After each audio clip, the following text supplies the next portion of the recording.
So if you are new to this, my name is Robin Cohen. I'm the co-founder of UpLevel. We are a micro-learning online experience. And so we partner with thought leaders in various different industries for them to bring their knowledge to you, either when it comes to entrepreneurship or when it comes to career. And so I am thrilled beyond belief to have Kelly O'Neill here with us today. Ironically, Kelly and I have known each other for what now? 15 years? 15 plus years, maybe even closer to 20. Yeah, definitely. And so I was thrilled when she said, yes, I would love to do this. She has quite an incredible business that she's been able to build. And without further ado, let me share Kelly O'Neill's background with you. So Kelly O'Neill is a multi-award-winning entrepreneur, profit strategist, and brand marketing expert for the next generation of innovative companies and thought leaders.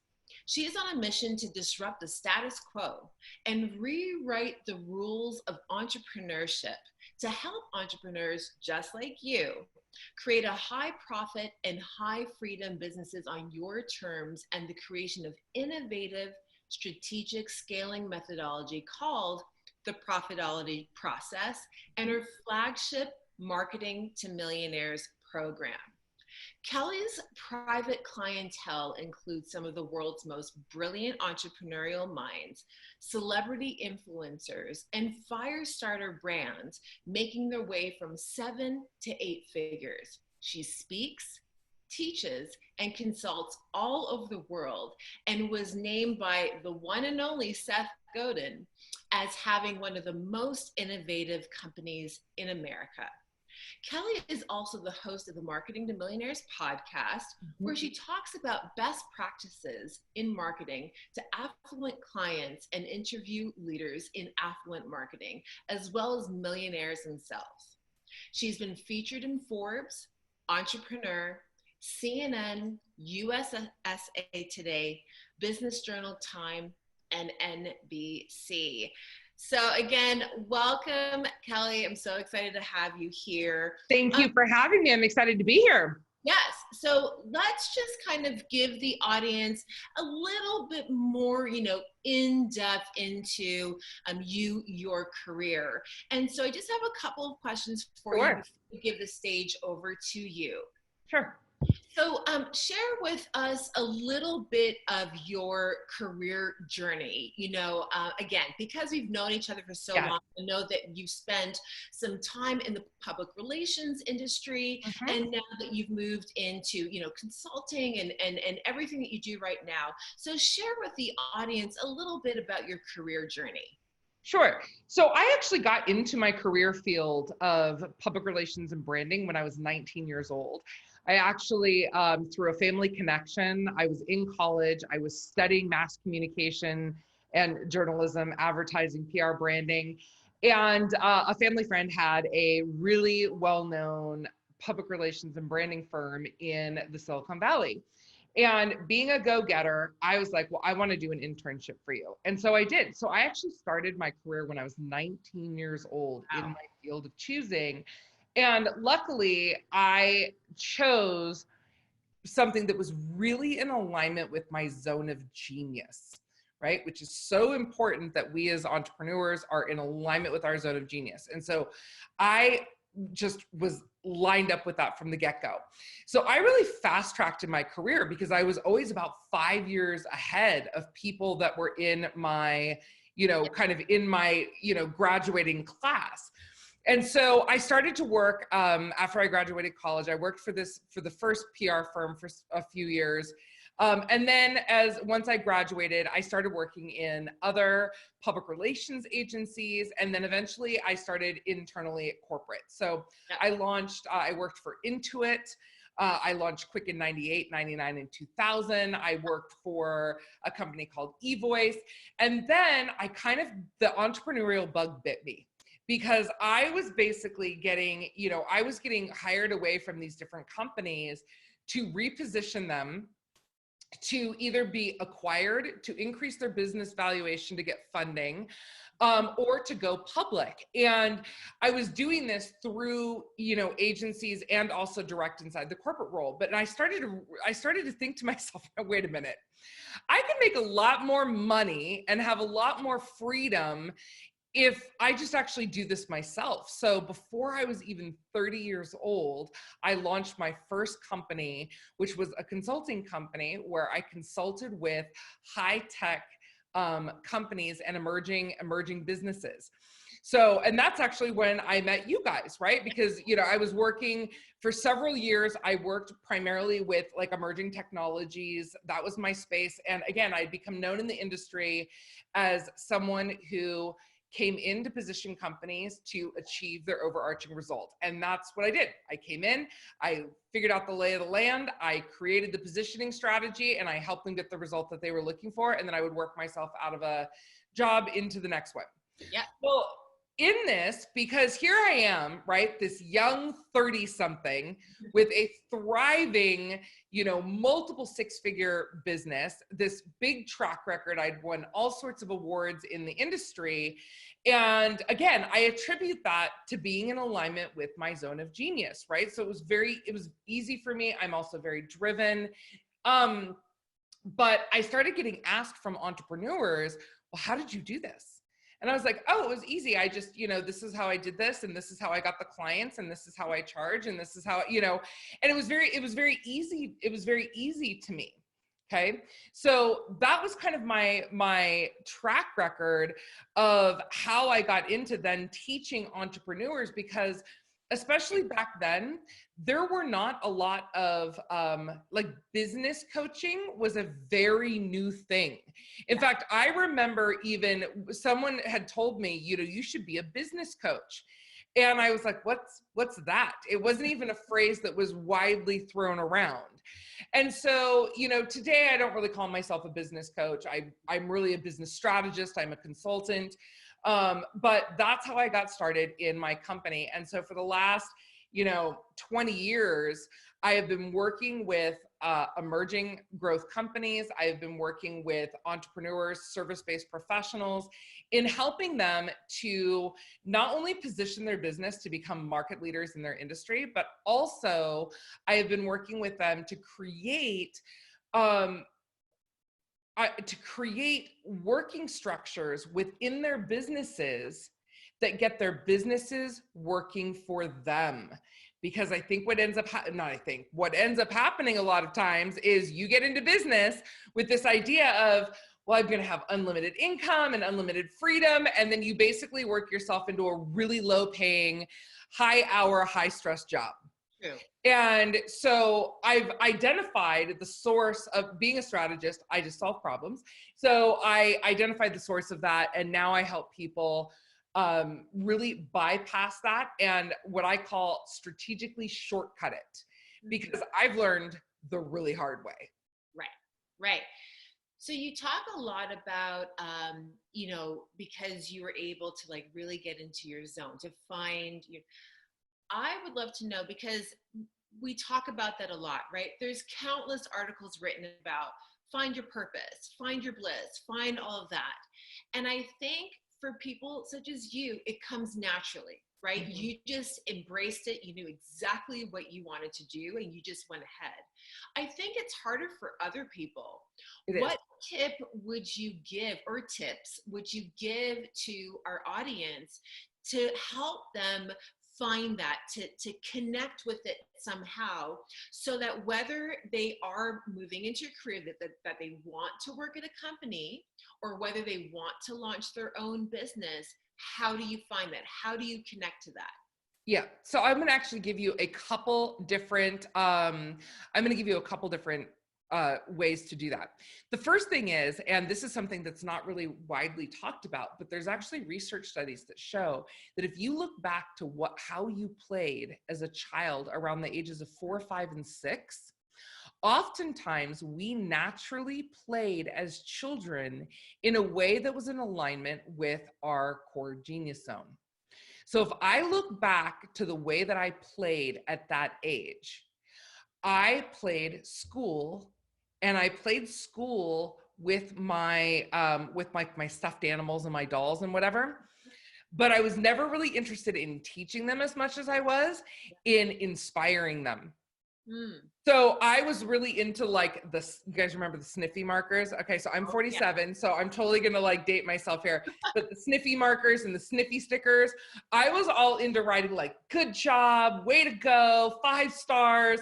I was really into this idea of, you know, running this school, right? And the other thing I used to play was Office. Like I just liked the idea of playing Office.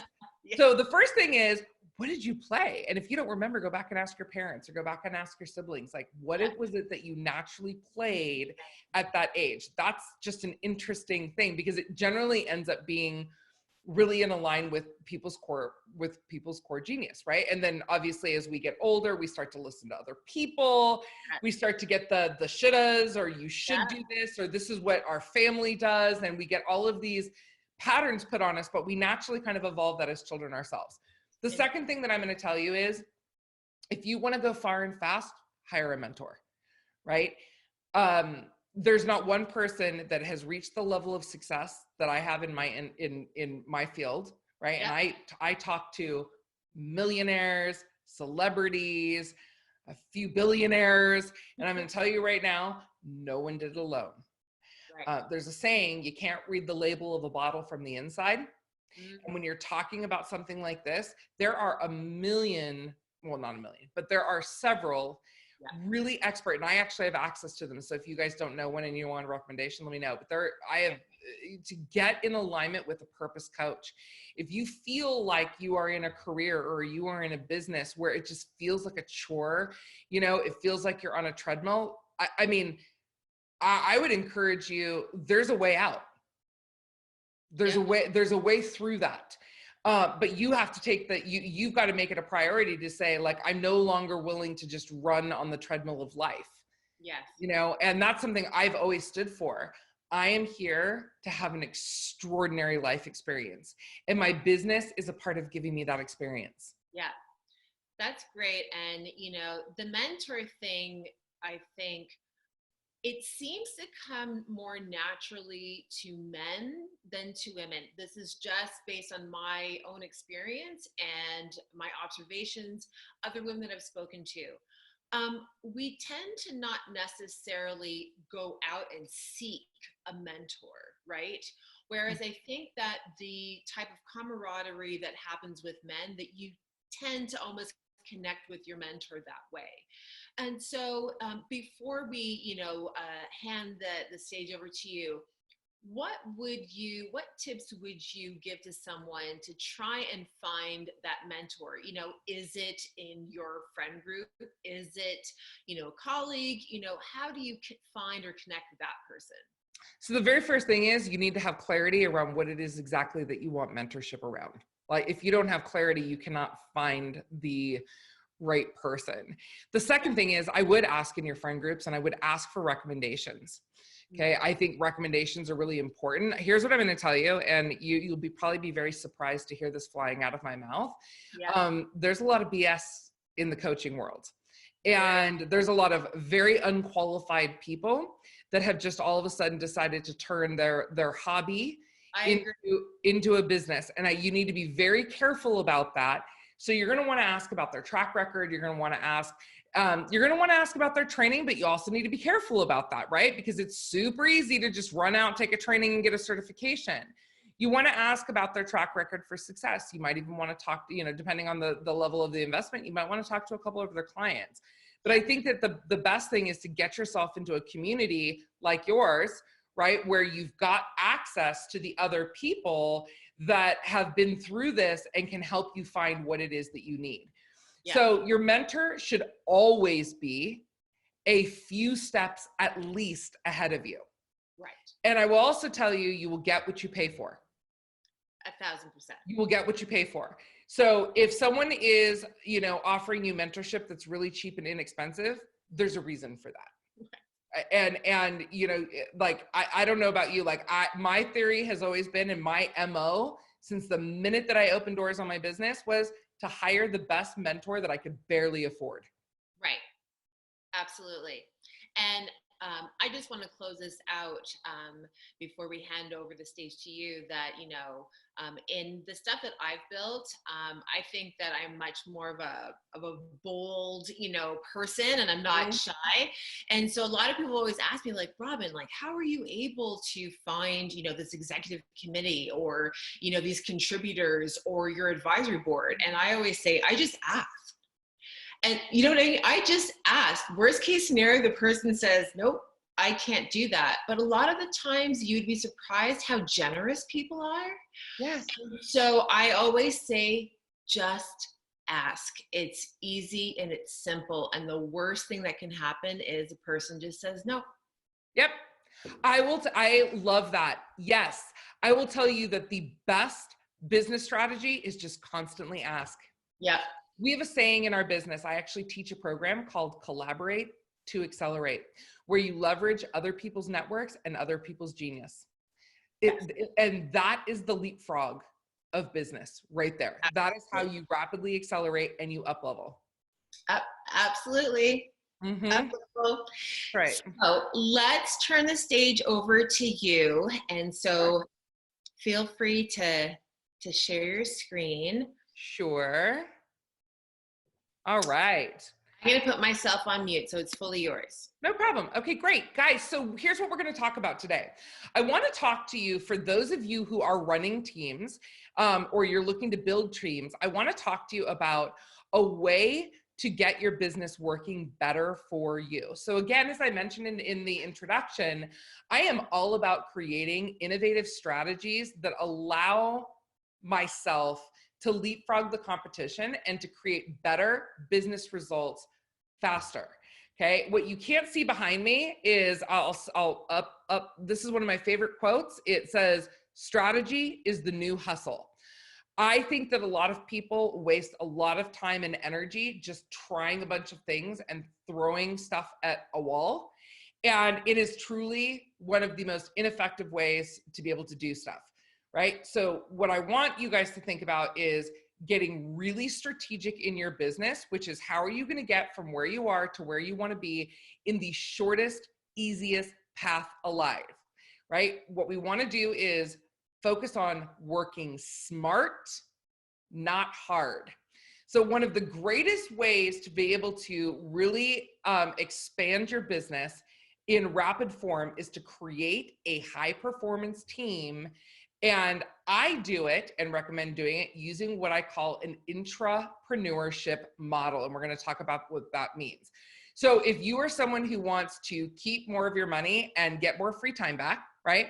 And also stop the craziness in the building of your business with dealing with team drama, drop balls, ticked off clients, this is going to be a great little tutorial for you guys. So again, you heard my background. I talked about this a little bit. I'm a Silicon Valley executive that turned consultant. So for the past 20 years, I have been running a consulting company as well as a training company. I also own a full service brand agency for thought leader entrepreneurs. I've got a podcast. I've written some books. I am a contributing author for Forbes. But essentially, here's what people hire me for. They've got problems and they hire me to solve them with an innovative twist. That is really my core genius. I am all about getting results quickly with the littlest amount of energy, effort, and resource expenditure.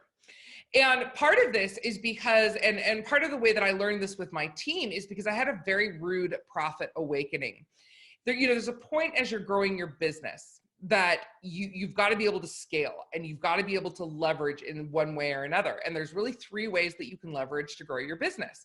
You're going to leverage your business. You're going to leverage your business growth in your time, your talent, or in your tools, and preferably all three.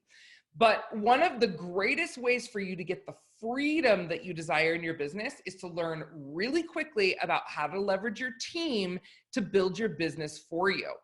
So when I first started my business, I talked about how successful I was.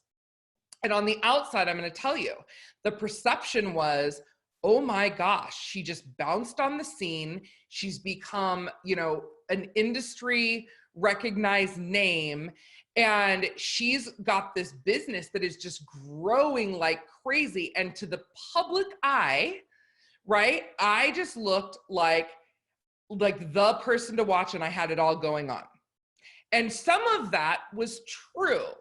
But the reality was, behind the scenes, things were nuts. I had no idea how to build a high performance team. I was basically so busy and I was getting so much work so quickly that one of the things that was happening was I had no idea how to hire people. I had this incredibly incorrect assumption that everyone operated at the same level I did, right? So I think that happens to a lot of business owners, is like, we think everyone's as driven as we are, that they're as understanding of our business as we are. They are as, and I'm seeing a bunch of chats come in, so I'm going to try to look at those as well at the same time.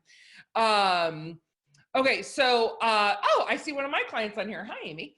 All right, so the challenge is that I just thought everyone did that, right? I couldn't understand. I'm like, what do you mean you dropped the ball? What do you mean you didn't do it? I had no idea how to hire a team. I had no idea how to run a team. I had no idea how to manage a team. And I certainly was the furthest thing away from leading a team. So even though the perception out in public, because I was good at, having my game face on when I was out in public, the reality was, behind the scenes, it was a giant shit show.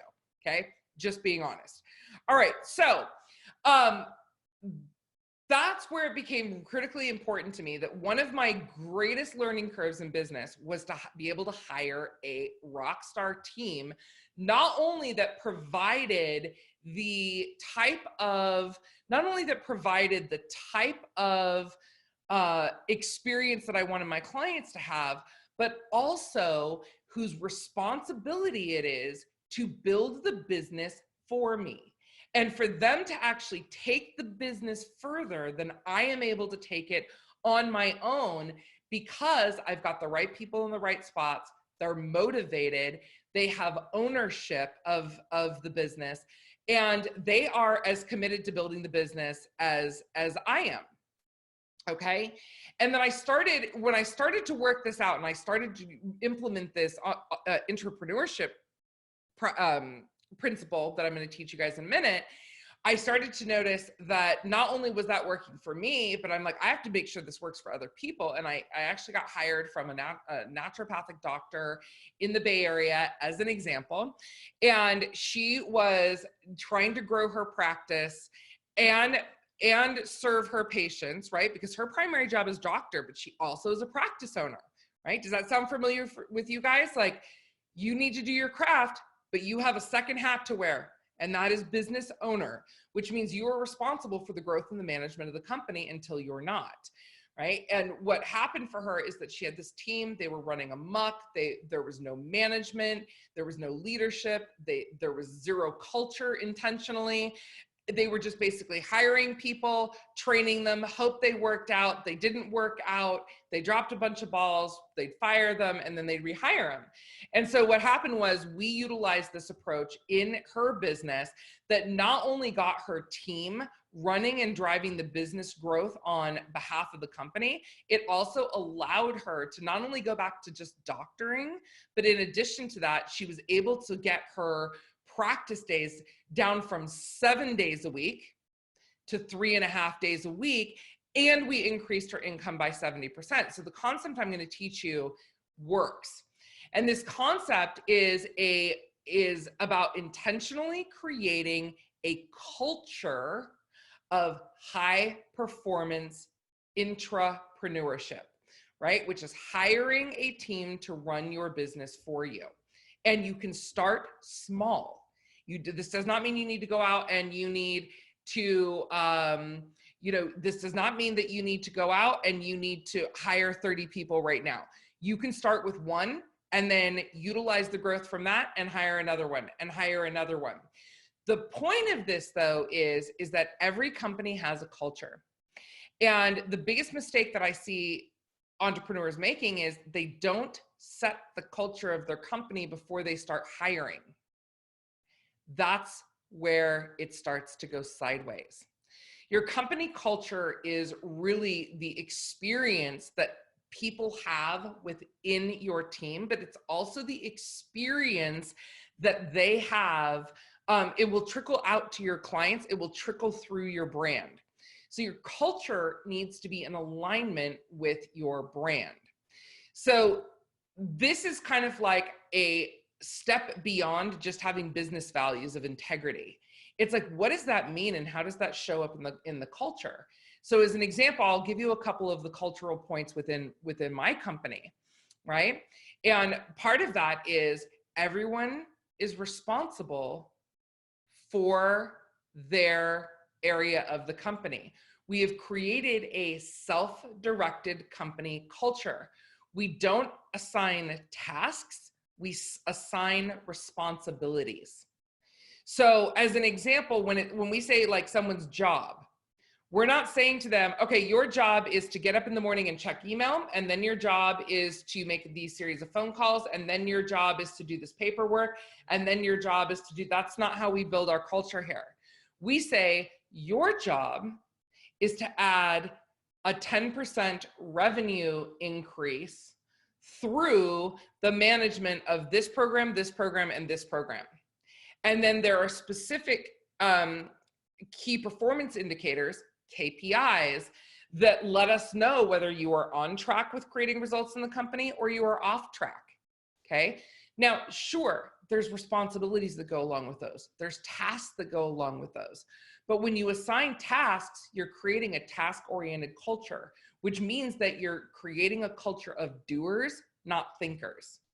So in my organization, we hire and create a culture of thinkers who are problem solvers that first go in with the understanding of what their specific role is in the company and what they are responsible for in the company. And then we align all of those to the execution. So that's a key differentiator. And we're also very clear from the beginning, in my company, we are very, very clear from the beginning that we have a high performance team culture. Like if you are someone who is looking to have a 9 to 5 and take 2 15-minute breaks and an hour lunch, this is not the right culture for you.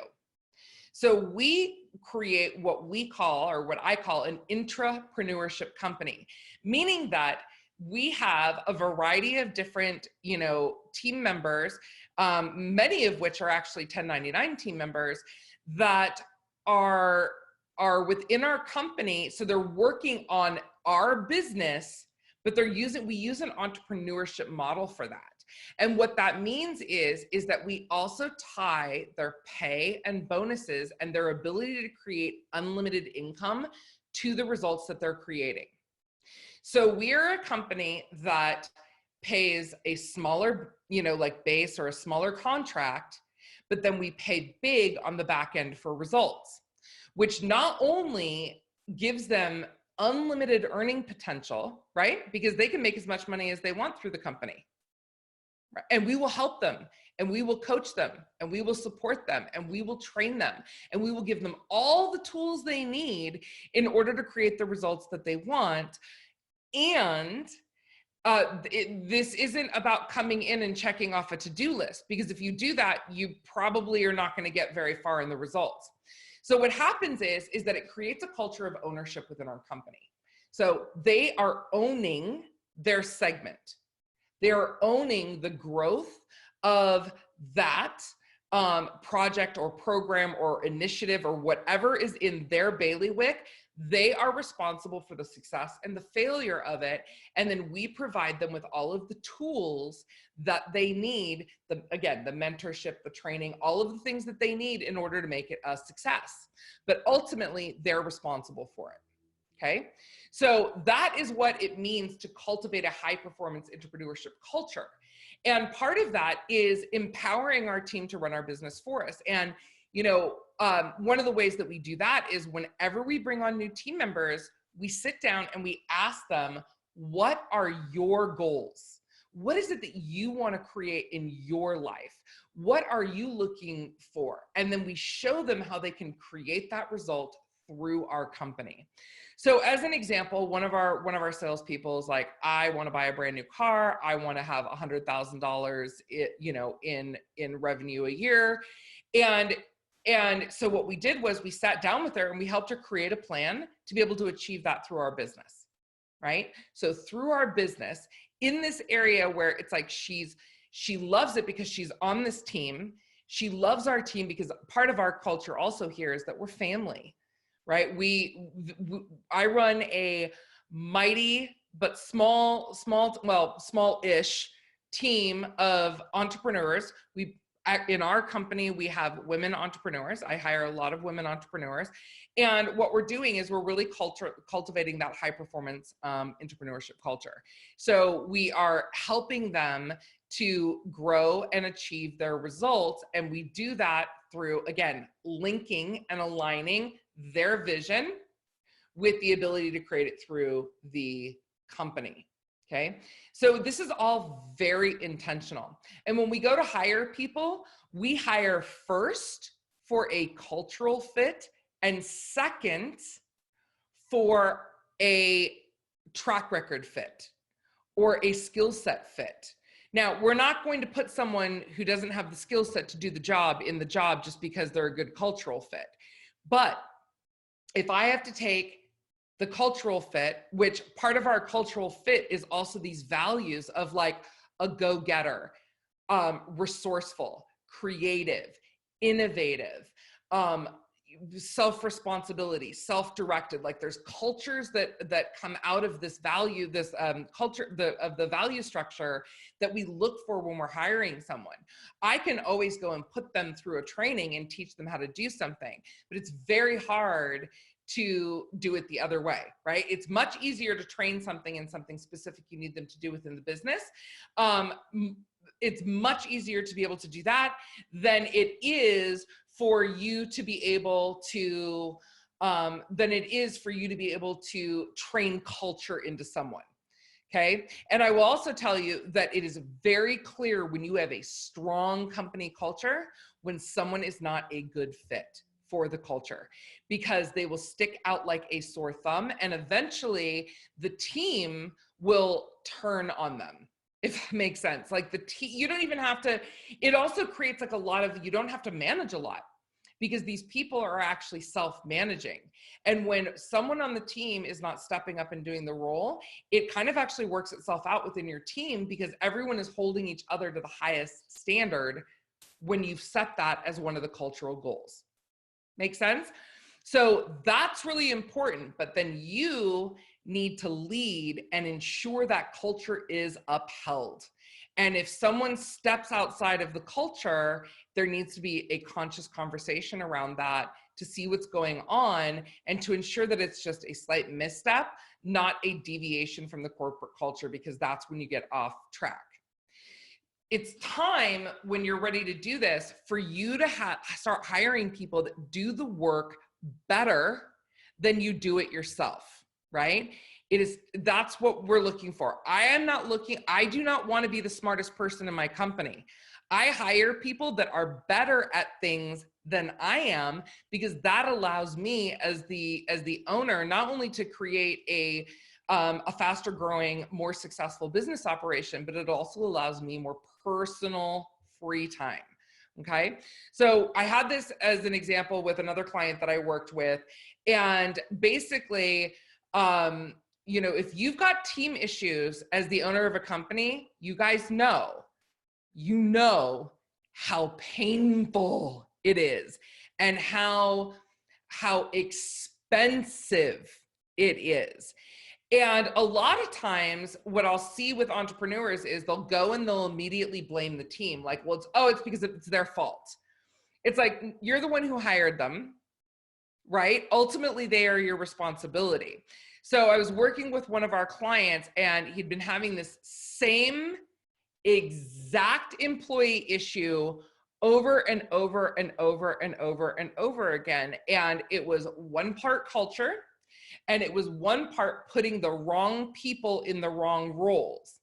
And so literally we had a 45-minute consult, and I asked him what was going on. And in 45 minutes, I was like, got it, this is the problem, right? Because again, what do? I solve problems. So I listened to all the data, I asked a bunch of questions, and I said, and then I said, okay, I have a diagnosis for you. Here's the issue. Instead of doing it this way, the way you've been doing it, why wouldn't you align your team structure this way? And he sat there for a second, and he said, I cannot believe that over the last 10 years, that not only did I not think of that, but not one of the consultants that I have hired were able to identify that problem. And you did it in, like, it took me about 20 minutes, right? So it was a 45-minute call, but it took me about 20 minutes. So you've got to have someone who's looking at your business objectively. Again, I go back to, you can't read the label of a bottle from the inside.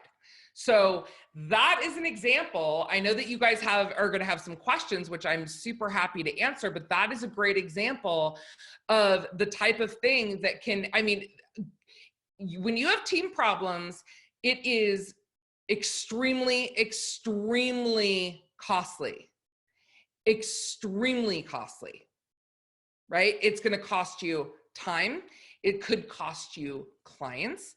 It's definitely going to increase your own personal mental load. And you're not going to have any freedom until you have a team that you trust to be doing their job to create the results that you desire. So that is the starting of creating that entrepreneur culture. Robin, did you want to jump back in, or do you want me to start answering questions, or? I am here, and so yeah, the questions just started to come through. If you could also just tell everyone about the giveaway, just like some 2 or 3 key points, just to let everyone know that we're going to be announcing the winner at the end. Okay, great. So let's do that before we jump into Q&A. Happy to do it. Okay. So Robin, because she is a good friend of mine and I've known her for so long, one of the things that I am most protective over, because it is my most valuable asset, is obviously my time. And so I reserve all of my private consulting time for private clients. But I also know that especially in regards to this subject, like I said, it's very individualized to the people that we are, the people that I'm working with, to be able to identify it. And so rather than just give you guys something, as a giveaway that was, may have some impact, I thought, what's the most impactful thing I could do for Robin's audience? And that is give them some of my time. So I've got a 30-minute session that you guys can do with me.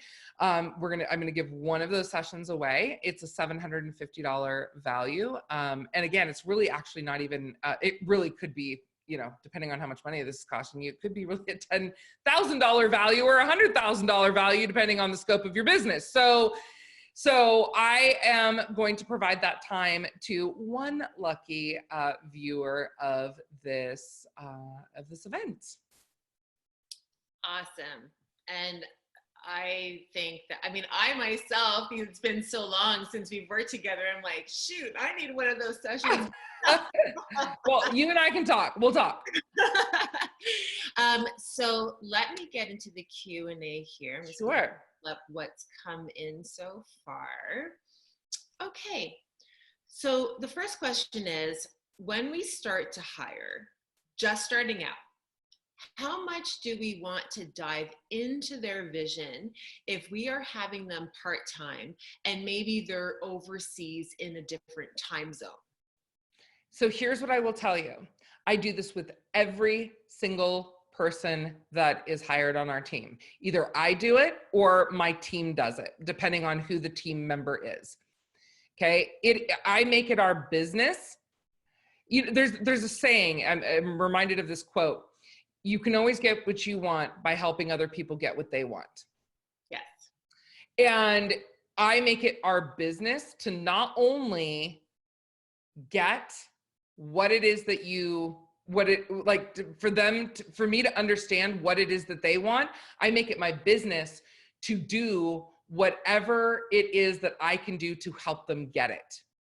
Because when you treat your employees like that, because I will tell you, one of the things that you hear, whether it be employees, contractors, whatever, team, when you treat your team that way, you will create wildly loyal team members who will stick with you for a very long time.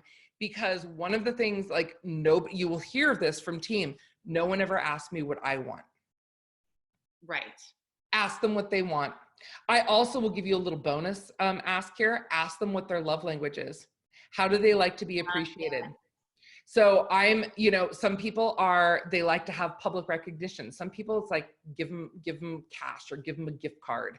You want to ask them, like, so when you do a really amazing job, how would you like to be recognized for that? Because again, just like a love language in a personal relationship, if you could be giving, you could be giving public accolades and they could be like, they don't even think I'm valuable. They're not even giving me one bonus. Because if that is their love language, then that's their love language.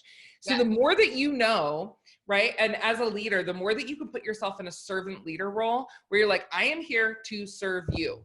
I am here to help you build the business. I am here to help you serve the clients. What can I do to make your job easier? What is it that you need? And then when they come to you, do everything you can in your power to give it to them. If they're saying, I need more training, great. What do you need? What do you feel you need? If you need support, if they need to be able to just come to you. So yes, I absolutely think that you should do that with every single person on your team, especially when you're just starting out. Yes. And so where could someone find, I'm sure if they Google, love language, there's like little quizzes and whatnot. So it's almost like maybe just like send that out to your team and have them do it. Yes. Maybe there's a way to do it anonymously, even if they feel, that they, just to kind of stage a team. But yeah, definitely. Well, and I wouldn't have them do it anonymously because then you can't actually serve up their love language. But I would say, there actually is the love language. There is a love language in work program. So I think there's free quizzes out there though, guys. It's like, it does not take much time. The other thing I also have my team do is I have them do a personality test. So I have them take our Profit-ology quiz that's on our site. And I have them look at that. And then another one that I have them take just as some resources for you. I have my team take Brendon Bouchard's high performance habits quiz. So they can see where they are in terms of because again, I have a high performance culture. So if someone is not high performance, they won't do well in our company. Right. They will not do well. It'll be miserable for them. It'll be miserable for us. Yep. So we're very clear on that. So we have them take that high performance habits quiz so that we can see where they are and where they need to improve. Yeah, definitely. And I'm all for a good personality test. Yes.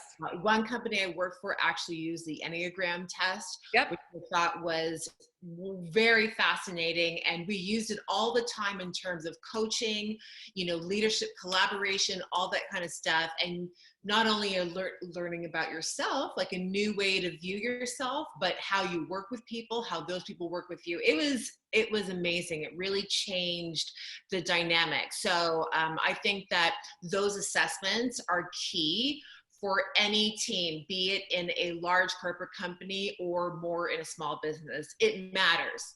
It totally matters. One of the things that I will tell you is I really encourage you to say, look, there are no right or wrong answers. Do not answer this in the way that you think that you want to be perceived. Answer it truthfully, because then we're going to help you grow in the areas that maybe you're not strong at. And you need to tell them that in advance. Like, not everybody is strong in all these areas. Yeah. Right. Because if they do that, they're actually, again, shooting themselves and the business in the foot, because they're not going to get the help that they need. And you can even say that to them, like, look, I'm going to have certain expectations on you based on the way these results come back. So you need to be honest. Yes. Because if you tell me like, oh my gosh, I'm amazing at customer service and you're answering all these questions, but actually that's something you really need support in, Yeah. And there's going to be a disconnect, and you're going to be like, well, wait a minute, what happened? Yes, absolutely. Let me move on to Sure. another question. So the question is, why do you think companies need to create an intrapreneurship culture? So I think it's really important that you don't just have a bunch of people on your payroll. I think that there is a specific culture that's created. Like when you're creating a job, people have different mentalities when they are working a job than when they actually embrace the perception of entrepreneurship. Yeah. A job means you get paid to show up, complete a list of tasks, and you're going to get a paycheck every 2 weeks. Right. So literally, like a lot of times when people are in jobs, unless they're in also a really high performance culture like Silicon Valley, like you wouldn't probably get away with that. Right. Yeah. But with a lot of smaller companies, people are like, well, I'm showing up, I'm doing what I need to do, and I'm leaving at the end of the day. Yeah. And when you actually create an entrepreneurship culture, again, what you're doing is you are actually giving them the opportunity to create beyond the scope of what they think they can even create, but you're also creating that responsibility that goes along with it. Yes. And that is going to, it's going to be a win. It's going to be a win. Let me move on to another question. And I love that someone put this question up. Can you teach entrepreneurship? So this is a great question. And if I understand the way in which it is being at, say, I see another one of my clients, Tanya will tell you, we have like the greatest, see, my clients are like, she's got the greatest team. I love it. So, can you teach entrepreneurship? The answer is yes, and not everyone's meant to be an entrepreneur. Right. It really, so I can teach people how to become better entrepreneurs, but I don't believe everyone is meant to be an entrepreneur. I think you have to have a certain amount of risk that you're willing to take. I think that you have to have a certain spirit, and I just don't believe that everyone is meant to do that. I think that there's some people, and I've worked with some clients like this where I was like, I don't think that you should have your own business. Right. Because you do not have the drive and the desire. Like you just basically, here's how you know. When you ask them why they started their business, a lot of times they'll either say because they wanted to make an impact, because they want the freedom to create their income. But then there's other people who say, because I just wanted to work less and do it on my own time. And that's one of the key litmus tests for me of, not the right reason to start a business. Because there's times when you're an entrepreneur, especially when you're just getting started up. I mean, you guys, I've been in business 20 years. Like I've worked out the kinks, right? Yeah. I mean, I've learned, I have been there, done that, crashed, burned, got the t-shirt, have the road rash, right? So there's times, I mean, now, yes, I have, a very well-oiled machine, but let me just tell you, it wasn't always that way. There were times I was working 8 hours a week, especially before I learned the things that I learn and teach now to help other people grease the wheel. So can you teach entrepreneurship skills? Yes. Can you sharpen those skills? Yes. But you're never going to make a zebra climb a tree. As simple as that, but it's true. Absolutely. Next question. How do you feel, and this comes in from Amy, how do you feel about having potential team members taking the Colby, I think is one, or Strengths Finders, or do you get enough info you need to know from the assessments you mentioned? Okay, this is a great question. So there are certain assessments that I think are, now I'm familiar with Kobe. I'm familiar with Strengths Finder. One of the reasons I created the Profit-ology assessment was because I wasn't getting the what I needed from people. I needed to know where their profit strengths were and where their profit weaknesses were, right? So I wasn't getting the answers. I was trying to smush together a bunch of different types of information and I wasn't getting it. So I just created it myself, right? Because that's how I roll, right? So I'm like, it's not available in the market. I'm going to create it. And if you guys want to take that assessment, you can take it on the homepage of my site, kellyoneal.com. So I think that you need to take the assessments that you need in order to get people into the right seats on the bus in your business. Yeah. So for me, I like, again, we have everyone take our Profit-ology assessment and we have them take the high performance and then we have them take the love language. And that's enough for us. It depends also on the assessments that you feel comfortable reading. I know a lot of people are all about DISC, and then there's other people, you know, I mean, like there's a lot of different really great assessments. There's a lot of really great assessments out there. Yeah. I don't think you need to have them take 150 assessments. No, certainly not. And like you said, the company that I used to work for, they use the Enneagram, and they did in all aspects of the business, with teams, with the company, when it was leadership, you know, development. I mean, it was used with everything, and they were satisfied with just the Enneagram. So yeah, I agree with you. There's a myriad of them out there. Yes. It's a matter of finding the one that you feel you're going to get the best information from to really understand your team and the individuals and yes. separate. But yeah, you definitely, I mean, I think 2 might be a max, but beyond that, I think it's just too much, because then it's an over analysis, and then you're actually taking away from just doing action. Yeah, exactly. And you can always go back and do other assessments later. Like if you're noticing a specific thing, you can go back and say, let's do an assessment on this and see where we are so that we can actually get you the right support that you need. Yeah, absolutely. So next, this is, what's the one key issue that most teams have that they need to fix immediately? Great question.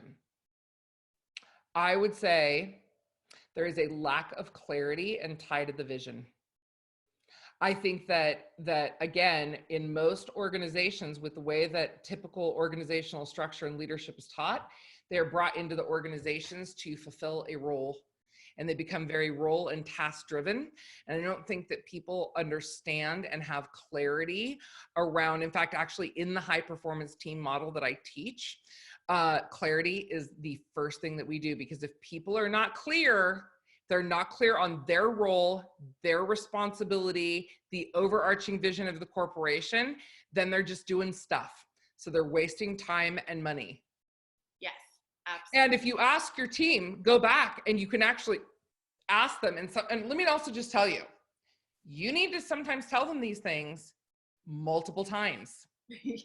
Just because it's ingrained in you doesn't mean it's ingrained in them. So when I do our yearly plan, we go over the vision and mission of the company. Yeah. When I do our quarterly plans, we go back over it. I am telling them the vision and the mission of the company at least once a month, because it's in our monthly plans, our quarterly plans, and our yearly plans.